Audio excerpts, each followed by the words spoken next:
Hi friends, இன்னைக்கு sprout maker பற்றி தான் ஃப்ரெண்ட்ஸ் பார்க்க போகிறோம். நான் இப்போ தான் ஃபஸ்ட் டைமாக அதை யூஸ் பண்ணுறேன். அம்மா வந்து முன்னெல்லாம் நம்ம பயிரெல்லாம் முளைக்கட்டி வைக்கணும் அப்படின்னா என்ன பண்ணுவாங்கன்னா, அந்த ஊற வச்சு வெள்ளை துணியில் நல்லா கட்டி மூட்டையாக கட்டிட்டு அதெல்லாம் தொங்க விட்டுருவாங்க. ஸோ அது வந்து முளைக்கட்டி வந்துடும். அப்புறம் சுண்டெல்லாம் செஞ்சு தருவாங்க. பட் இப்போ இதுக்குன்னே இந்த மாதிரி ஸ்ப்ரவுட் மேக்கர் விற்கிறாங்கன்னு சொல்லிட்டு சரி யூஸ் பண்ணி பார்க்கலாமேன்னு நானும் வாங்கிட்டேன்.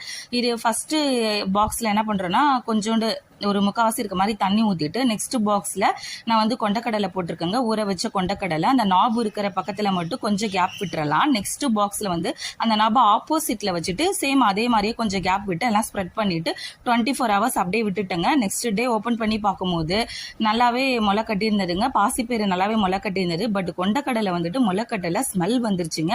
அது வந்து நல்லாவே இல்லை.